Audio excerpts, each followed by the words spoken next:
For our last epic keynote today, please welcome the Chief Operating Officer of P&G, Shailesh Jejurikar. He will be interviewed by the Executive Editor of Yahoo Finance, Brian Sazi.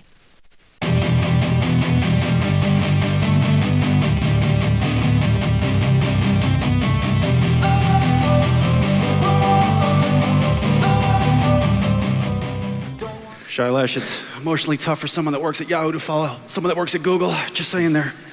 My goal for this conversation really is, I think I would love the audience to leave thinking that P&G is one of the most innovative companies in the game, because you are. So I know you're dealing and you're very focused on supply chain and data, but my Twitter feed or X feed was popping a weekend ago. New product from you guys, Tide Tiles. To me, it looks like a tea bag, but I know it's completely the wrong language. Where does a product like that come from inside of P&G? And talk to us about how you come up with new things. Yeah, so I think most of these products would start with a deeper understanding of the consumer. At the end of the day, what we are looking for is growing the market, because that's the only thing, or at least the most important thing our retailers care about. So if you're going to try and get market growth, how do you do it? What we found is the best way to do it is finding out the consumer needs and then finding the right solution to drive that. So what is market growth for us is sales growth for the retailer. You asked about the Tide tiles, so let me go back a bit, tell you the story over multiple decades. Go back to World War II. World War II, most people don't know, but a lot of women went into the workforce during World War II, and that created the need for a lot more help at home. World War II got over, women stayed in the workforce. That's when you started seeing the appliances start coming out. That's where a washing machine came out. There was no product to use in the washing machine, so people would grate with the soap. That created the opportunity for a better way of doing it. That created a thing called a synthetic detergent, which was called Tide. So that's how Tide started, actually, solving a problem that emerged as people's lives changed. Fast forward another couple of decades, people start using dryers. There's a need for dryer sheets. There's a need to enhance the fabrics, gives birth to Downy. Fast forward a few more decades, clean's being done, but we know there is a way we can reduce our impact from an environmental standpoint. The biggest footprint is the water heating in the machine. That's 2/3 of the carbon footprint of a wash process. So how do you clean at cold temperatures? And how do you compact the product enough that it works and is easy to ship and much lower footprint? Well, that creates Tide pods. Continue on that same journey and we say, well, could we do something which doesn't even need water in it, which can clean even better at low temperatures, and then you have Tide. I haven't tried it yet, but I'm sure it works pretty well. It's great. Right. So think of it, all of this you would say, okay, got it, you kind of evolved it, but what happened is over 4 decades, this market has grown 4x, our business has grown 5x. So it's really about going and picking up that consumer understanding, seeing how lives are changing, and then being able to innovate for that. Is one of the biggest challenges you're trying to solve outside of the consumer needs shipping times? I look at what Amazon is doing, Walmart, Target. These are big customers of P&G. How big a problem is that right now in getting your products to the shelves? Yeah, I would say shipping time is not the biggest issue, but what is a big issue and a big opportunity is on-shelf or online availability.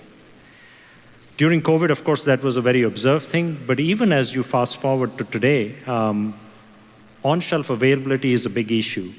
And it's a pity because if you really integrate the data systems and have everyone look at it end-to-end as one supply chain, that is not required. So typically you would find, I always tell people who work with me that if you really want to see how bad or good a shelf looks, go on a Sunday evening at 6 p.m. In fact, whatever remains on the shelf is probably something that doesn't deserve to be on the shelf. And so that's really where the opportunity is. How do you get that? And today what happens is everyone's sub-optimizing the system because everyone's doing the best optimization within their walls. I think the big breakthrough opportunity is if you see one supply chain from the shelf back to our suppliers, what is the most efficient way of getting it in a way that makes it available for shoppers when they want it. So that is a huge opportunity. Within that, there are two more, I would say. One is empty miles. There is a lot of trucks that are floating around empty right now. I would say somewhere 30 to 40% of trucks. Why? Yeah, because you go drop off your shipment and then you go back. So again, if you can get the data seamlessly flowing and available to both parties, you should be able to reduce that dramatically. Think of the cost benefits, think of the efficiency benefits, but also think of the footprint benefits you get with that. So that's another huge opportunity. As these shipping times pick up and things get even faster, how is that changing the operations of P&G looking out over the next 5 years? Yeah, pretty dramatically. We have a program which we call our Supply Chain 3.0 that's looking to completely redo our supply chains based on data and how we would do it. So an example on that, Brian, today take a health and beauty care truck. Okay, that's a lot of different small items. It's unlike a Bounty or a Charmin truck. Those trucks can, at some retailers, take 2 days and 2 people to unload. We figured that if we configure the data well and plan it out properly, it can be done in 10 minutes. So that's not a 10% reduction, that's not a 20% reduction, that's a 99% reduction. So a lot of this work which we are doing in Supply Chain 3.0 is looking to constructively disrupt how supply is done. But the fundamental organizing principle there is, think of it as one supply chain instead of, I give it to the retailer, they say whether I've done on time in full. They then go and try and solve the shelf or online availability. No, we start with the shelf and work our way all the way back. Have retailers solved the empty shelf crisis? Yeah, obviously it was a big problem during the pandemic, but to your point, I go into some of these stores midweek, I'm looking for product, and it's just not there, and I don't even know when it's coming back in stock. Yeah, most of those. So the first thing is when you start saying, okay, we are going to collectively, us, our retail partners are going to collectively focus our energy on on-shelf availability as a total chain, what tends to happen is that becomes the metric for which you design. Then you start root causing what those are. And typically, those root causes could be a supplier not getting it to the retailer distribution center in time. It could be not going from the back room to the front of the store. And today, definitely what has happened is the labor cost going up. There aren't those many people in the stores to keep replenishing shelves. So we believe one of the biggest opportunities is to actually significantly change the assortment of SKUs on shelf so that the power SKUs, or the ones that sell the most, actually have more facings and are more in demand, are more available when people walk into the store. The world you're talking about, I imagine you're placing a good deal amount of money in further automating P&G's supply chain. Talk to us about that. Yes, we are. And there are 2 or 3 buckets to that, Brian. One is, as I said, data. Does data flow across the entire supply chain? Does it flow from our suppliers to us, to our manufacturing units, to our logistics, into the retailer? So one is investing to make sure the data flows seamlessly. The second one is automation. That is a big enabler. And the third is physical capacity, ensuring you actually have the capacity to meet the demand. All 3 are important. Are robots going to be shipping your items? Some company, what was it, Figure AI, they're building robots to carry packages. Are you a big believer in this? I have no doubt that automation will continue to be a big part of the supply chain. Whether they will be robots that look like humans, or today, many of our warehouses run with no people moving things around. These are all autonomous vehicles moving around the warehouse. So yeah, I think it's totally moving in that direction. What I like about your experience is that it's global. What are some of the biggest challenges you're seeing overseas when you are traveling? I mean, clearly empty shelves they can't only be a US thing. Yeah. No, it is across, and I think the common organizing thought I'm trying to drive and we are trying to drive everywhere is on-shelf availability, because when you start with that, you come to a much better place. And this is true across. The other thing we see happening is the retail landscape is changing. So a lot of retailers themselves are working through massive investments in their supply chain, and that again requires a reconfiguration. So that's another theme we see, a constant shift in the retail landscape. And as capabilities at the retailers change, what does our supply chain system need to do to sync up with theirs? What has been your biggest aha moment when you're overseas? Maybe something that has surprised you the past 6 months?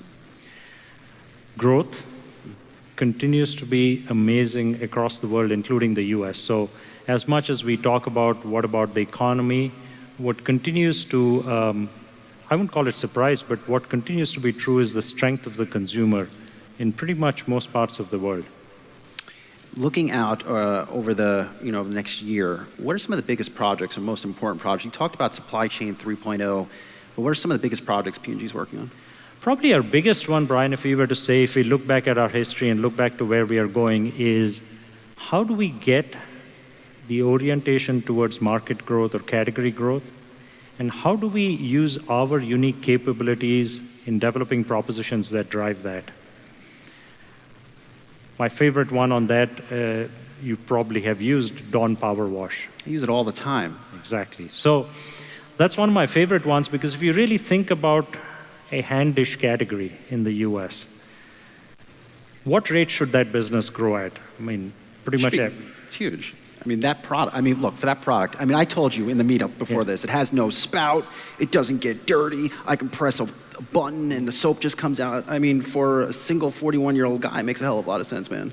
Perfect, exactly. So, but this business, this market, typically has grown at 1% to 2% a year. How did we crack this one? Exactly, studying how people like you were actually doing their dishes. but we are doing them. Let's just be clear. You are, okay. Kind of, but in a different way. In a different way, a lot of people used to load up stuff in the sink. As people have moved to smaller household sizes, that doesn't happen. You're washing, like you said, a couple of dishes here and there. And when we got that, actually, our folks were in the homes watching people through their entire day, not just while they were doing dishes. So just observing how the day was going by, and how the dishes and cleaning of dishes fitted into that. And once we had that insight, which you just shared, we said, okay, if we start with a clean sheet of paper, what product would be needed to deliver on this? So this was really a clean sheet of paper. I was there in 2014 when we started this project. You started that in 2014? Yeah. Is that the typical lead time for some of these game-changing So products? this one, sometimes it takes time. It takes time because on this one, the critical thing was getting the product. We knew the core product formulation was great, but we wanted to do it in a way that the fragrance would be decent. Another very important part, probably the trickiest one, was how do you get enough of the dispersion? So when you spray it, it covers the full plate. It covers the food, it covers my whole sink. That's the intent, because if it had hit just a part of it, you would have said, well, I'm using too much of it, it's a waste. So to get that dispersion right needed certain technologies. So once you get that, I was saying this hand dish market, everyone uses it, grows 1% to 2% a year. We've grown 50% since the launch. 50% on that business.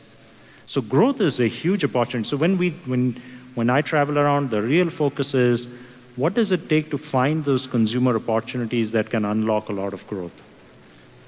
Are you still going into people's homes and observing how they're using some of these products? We do. So we've been doing that for a long time. Actually, it's 100 years since we were the first company ever to have a market research department. And it was in 1924 that we had started a thing called Market Research Department, whose job was to go and understand the consumer. We still do that. The way we do it has changed. So when we started, we would do surveys. Then we said we need to do more observations. Today, obviously with consumer permission, we have sensors. I know exactly when someone uses a Febreze spray, how much gets used when they use it in the kitchen, how much gets used when they use it in the toilet. When people run the machine who are on this panel, we have a sense of exactly what cycle they use, what the soiling was before, what the soiling was after. So the same desire to penetrate and deeply understand the consumer, but completely new ways of doing it. You've never come into my house. Put sensors all over the place. I don't care. I mean, if it works, develops a great new product, I'm all for it. I think people would think maybe AI doesn't apply to P&G. Are they right? No. We don't approach it as what do you do with AI. We approach it as what problem are we trying to solve, and AI does play an important role. So there's a wide spectrum. Today, if I look at our operations, we talked a lot about supply chain. I would say a lot more machine learning algorithms in supply chain. Then if you go to generative AI, I think the use cases there are still being built, but there is a lot of generative AI potentially on things where we have a lot of textual databases. So a lot of our advertising testing used to be with textual databases. So wherever there's a lot of textual database, quality systems, right? I mean, taking the latest regulations, converting them, digitizing them. So we have then good use of generative AI on those. Knowledge management, one of the things for a company like ours, we have people with deep expertise. When they retire, how do you retain that implicit knowledge that they have? That is another cool application we are building with generative AI. So I think there is very widespread use, but we don't start with what do we do with AI. We start with, okay, I need to make a better product. What could I do for faster molecular discovery? And then we say, okay, can AI be used here or some other technology be used here? Packaging. It takes forever to do different permutations, combinations. How do you develop that? We talked about on-shelf availability. We have AI solutions for what the shelf should ideally be and what happens on-shelf availability. We can actually model for predictiveness on what will happen to on-shelf availability based on the shelf set. Is AI, do you think, reaches at some point where liquid detergent is just no more of a thing? Well, cleaning will still be needed. Considerations in here. Yeah, well, you may be using the Tide Evo instead of a liquid detergent. But no, I think there will be better solutions. I can't predict today which solutions will take us where. But definitely the ability to innovate faster has increased with AI. So we can model much faster. We can get much better performing chemistry much earlier than we could before. So it'll definitely be faster, but you will still need something to clean. From a P&G perspective, how do you see large retailers, a Walmart or Target, some of your biggest customers, how do you see them using AI?